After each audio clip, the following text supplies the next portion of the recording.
Hey everybody, welcome to Movie Time. I'm Sean. So this week, Forbes announced their top 10 paid actors. Number 1 is none other than Robert Downey Jr. and number 2 is surprisingly Channing Tatum.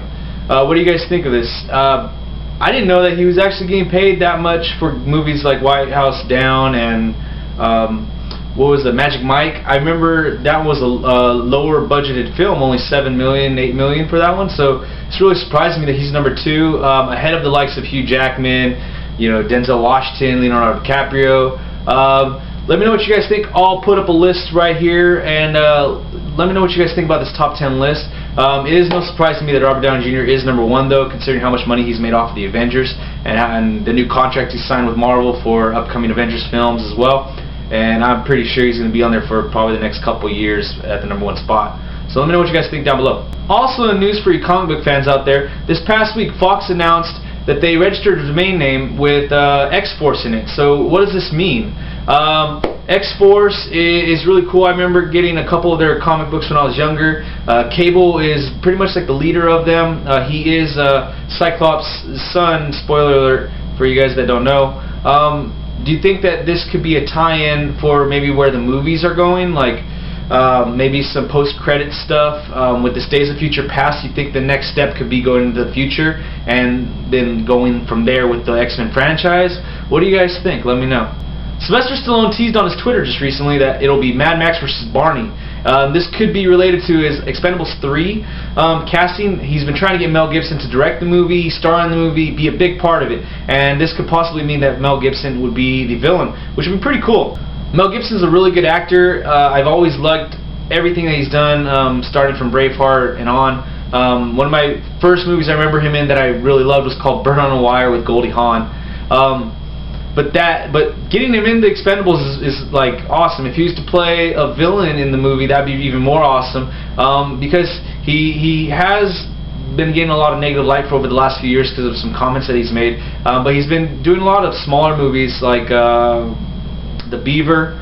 He's doing the Machete movie. He's also did this one, Get the Gringo. He's done a lot of smaller budget movies. This one would probably be the biggest one that I can remember him doing in quite some time. And it'd be nice to see him in that starring role, even if it is as the antagonist. It would be really cool. I would like to see him act and just really see what he can do. He's always an interesting act. So in theaters this week we have 4 movies. This is going to be a really busy weekend for a lot of moviegoers, or just the movie world in general, because you have San Diego Comic-Con going on as we speak, and you also have 4 pretty decent-sized movies that got in a lot of pub releasing this week. The first movie would be Red 2, starring Bruce Willis, John Malkovich, Helen Mirren. Good cast. The second movie is R.I.P.D. It's Rest in Peace Division. It's starring Ryan Reynolds and the dude himself. That movie looks pretty cool. A lot of people compared it to Men in Black, just with more like death and ghosts instead of extraterrestrial life. So that one looks alright. And also another Ryan Reynolds film is going to release this week as well, this weekend. Turbo, starring Ryan Reynolds. You got Samuel L. Jackson doing voice in there. Snoop Dogg is in there, or Snoop Lion, whatever he goes by now. And the fourth movie is called The Conjuring. It's based on a true story of paranormal researchers. 4 movies out there for you guys to go see. I'm definitely really interested in Red 2 because I remember the first one was really funny. R.I.P.D. I want to wait until probably Blu-ray for that one. And Turbo, I don't know. I don't know about that one. I don't know about a snail getting injected with nitrous oxide can compete in Indy 500 or whatever it is that he's going to compete in. That's a little, I don't know, too kiddish for me. And then the fourth one, Conjuring. I'm not really into horror movies, so it's going to take some pleading and begging to get me out to horror movies.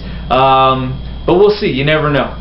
So this week's movie of the week, guys, was Goon, featuring Sean William Scott. You guys know him from American Pie movies. He was also in Role Models. Great movie right there. I was really interested in this movie. I've heard lots of things about it. I expected it to be just pure out comedy, but there was actually some heart to it. I was surprised. There is a lot of comedy, a lot of bits to laugh at. You got a character. There was the girl in there, the main girl in there. I saw her and I couldn't remember where she's from. I had to check IMDb. It was the girl from the newsroom. In the newsroom, her name's Maggie. But yeah, she's in there. You got Sean William Scott. You got Jay Brunshell. It's really good. I like the laughs. Jay is playing this character that I've never seen him play before, this loudmouth, swearing. He's like the polar opposite of many of the characters he plays in most of his movies.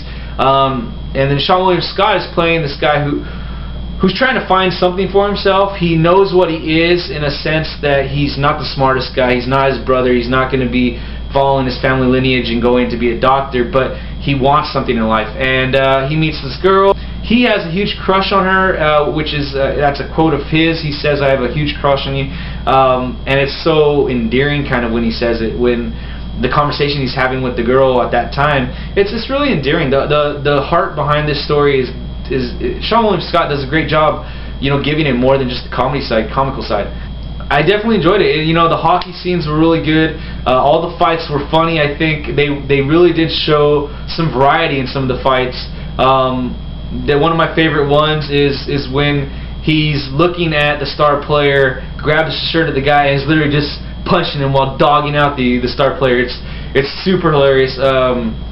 For the most part, I really enjoyed this movie. I'm glad some of my friends told me about it. I knew about it, but they pushed me to see this one, and I'm happy I did. I think everybody out there should go check this movie out, give it a rent, check it out on Netflix, whatever you can. It's really good, and you guys will enjoy it. So that's it for this week's Movie Time, guys. This week, as of right now, San Diego Comic-Con is going on. I did want to save that for next week because I know it's going to be jam-packed full of exciting things coming out. So I'll be talking about that next week and some of the big things that catch my attention. And hopefully you guys can let me know in the comments below what you guys think of the topics this week. Let me know what movies you're going to see in the theater. If you guys are going to go out there, click the like, share, subscribe button. Let's get this conversation going right this week, guys. We'll see you next time.